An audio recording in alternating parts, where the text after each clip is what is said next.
Magkukwento po ako sa inyo.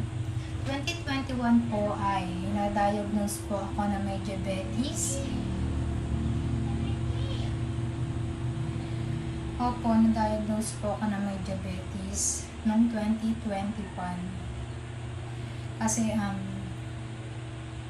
kung ano-ano po yung pinagkakain ko. Masarap po kasi kumain. Sobrang sarap kumain kung ano ang gusto mong kainin. Nakakain ko siya. Kaya mag-ingat po tayo sa ating mga kinakain. Mahalin po natin ang ating mga katawan, ating mga sarili. Kasi tayo po talaga ang maghihirap bandang huli. Nakakapagsisi kasi bakit kinain ko yung ganito, bakit sinobraan ko yung ganito, pero hindi na po natin maibabalik ang dapat ibalik. Sobrang hirap kasi may sakit, ang hirap mag-adjust. Sobrang hirap kasi una, kailangan ko magpababa ng sugar kasi minsan nakakain ako ng kanin. Lalo na pag masarap ang ulam. Diyos ko! Ang hirap talaga umiwas sa rice. Sobrang nakakamiss kasi dati talaga nakakain ko yung mga gusto kong kainin. Ngayon hindi na pwede. Nga po pala, nag 500 po ang sugar ko nung time na yon. Akala rin nila mamatay na rin ako kasi talagang hirap-hirap na ako that time kasi hapon-hapon na talaga ako. Hindi po biro ang mga naubos nila sa akin. Thank you po pala sa nagpautang, kaya po ako nabuhay. Kung wala po mga nagpautang sa amin ay siguro patay na ako. Wala na ako dito sa mundong ito. Kaya lubos po akong nagpapasalamat sa aking mga mahal sa buhay na mga tumutulong sa amin. Maraming salamat po. At sabi po pala ng aking doktor ay hindi na daw po ako mabubuhay. Balik 4 doktor ko po sa Canamba Doctor Hospital. 4 po sila. Sabi po ay hindi na daw po ako mabubuhay. Ang dami na puntes ang mga ginawa sa akin. Halos ang dami-dami ko pong mga nakalagay dito ng mga kasi basta yung mga inaano dito, dinidikit-dikit ba, yung parang may mga machine na malalaki. Yun. Tapos sabi pa ng doktor, ng mga doktor, hindi nga daw po ako mabubuhay. Sabi naman po ni mama ay, hindi ka Diyos para sabihin yan. Pero nabuhay po ako. Sobrang salamat po, Lord. Salamat po. Saludo po ako sa inyo. Maraming salamat po. Kulang po ako isang salita sa inyo, Lord. Thank you, Lord. Thank you. Yun nga po, sabi pa ng mga doktor ko, hindi na po ako mabubuhay. Tapos ito po yung sabi nila, hindi na daw din po ako magkakaanak. But 2021 ako na diagnose na may diabetes. 2022 ay nagtatry po kami na magka-baby talaga. Try lang ng try. Kahit isa, sabi ko, Lord, kahit isa gusto kong magkaanak. Kasi nag-iisa ako. Gusto ko, itanda ko, may mag-alaga sa akin. Gusto ko, may makasama ko pagtanda. Kasi isa nga lang po akong anak. Sobrang bless ko po. Sobrang lakas ko po kay Lord. Thank you, Lord, kasi nagkaanak po ako. Si Haven po. Kaya po gusto kong mag-vlog at masaya ako pagising ko. Masaya ako kahit may sakit ako. Gusto kong lumaban, ganan. Gusto kong magpakalakas. Kagagawan mo yun, anak. Kagagawan mo. Ikaw ang nag-iisang rason kung bakit kung bakit gusto kong mag-vlog, kung bakit gusto ko pang habaan yung buhay ko. Gusto kong makita kita sa paglaki mo. Gusto ko parang magkapatid lang tayo pag lumaki ka. Ganan. Gusto ko open tayo sa isa't isa. Alam mo, habang iniisip ko yun, sobrang saya ko. Sayang lang kasi hindi naabutan ni tatay si Haven nung patay na pala si tatay. Buntis na pala ako. Hindi ko po alam na nabuntis ako.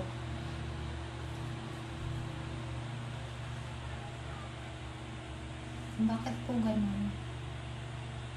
Parang namatay si tatay, may pumalit si Haven.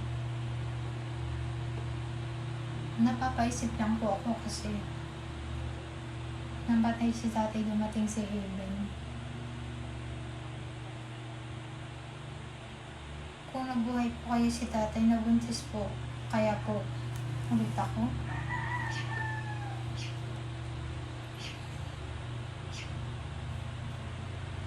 Si tatay po pala ay, ang dahilan po ng kanyang pagkamatay is diabetes po. Namana po ni tatay sa mama niya. Sobrang sipag po ni tatay. Namimiss ko po siya na ko po nung may sakit pa.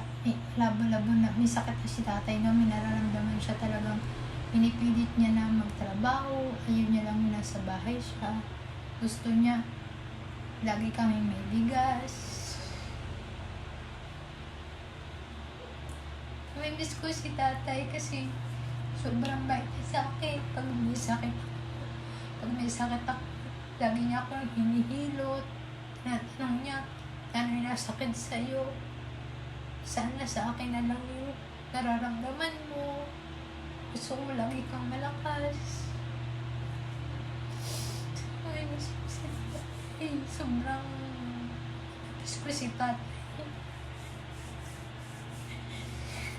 Pero nagsisisi po ako kasi minsan po nasasagot ko siya.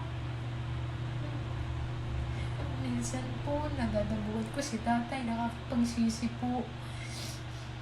Dapat pala hindi ko ginanon.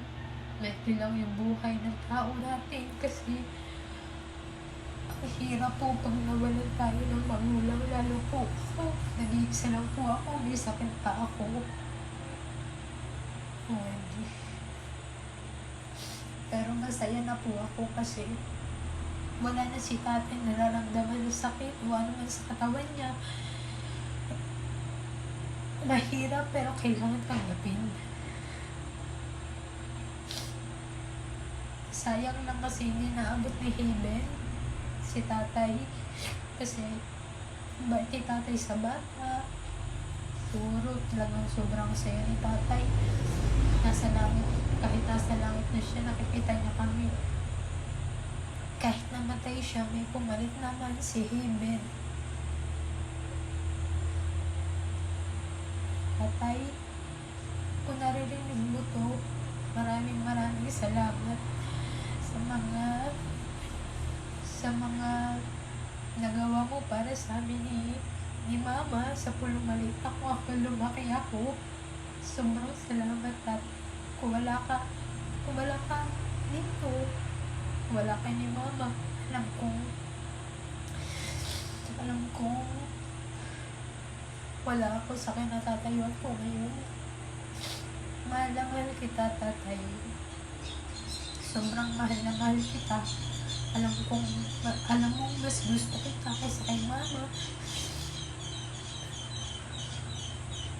Pero kailangan tanggapin, ganun talaga.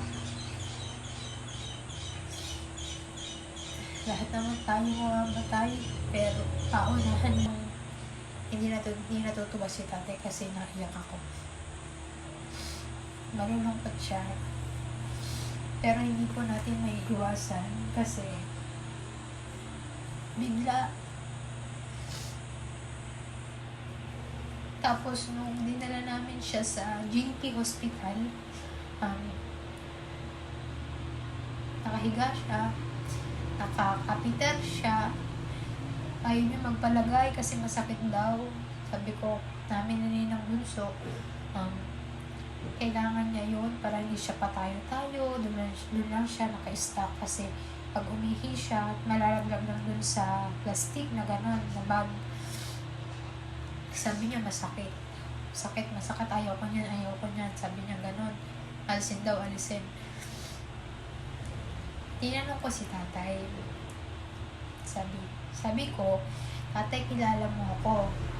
Sabi niya, hindi daw niya ako kilala.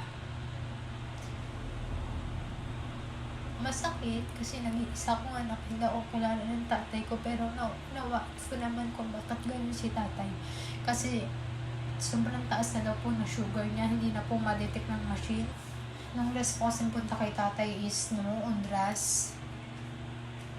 Hindi na ako nakadalaw kasi nasakit yung tuhod ko. Sana gumaling na ako. Miss ko na si tatay. Gusto ko na talagang maglakad. Kaya, tatay, nasaan ka man? Sana masaya ka na. Masaya na rin kami. Tanggap na namin. Nasa huli talaga ang pagsisisi. Pero tapos na. Alam mong mahal na mahal ka namin ni mama. Mahal na mahal ka namin lahat. Ba yung pagtitiklop ko hanggang ngayon hindi pa rin tapos kasi napahunta na ako. Hay nako.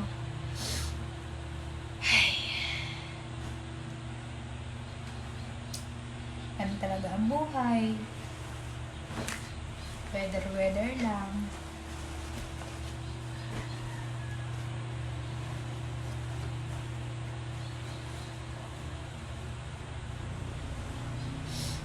Hanggat buhay, may pag-asa. Lagi niyong tatandaan.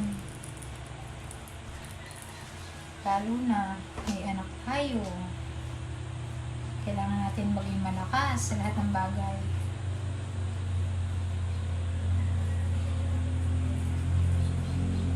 Thank you din pala sa aking sipag na asawa. Thank you. Kasi kung wala ka, wala din si Heben. Hindi ko naman yung kayang gawin mag-isa. Lagi kang mag-iingat. Mahal na mahal ka namin ni Heben.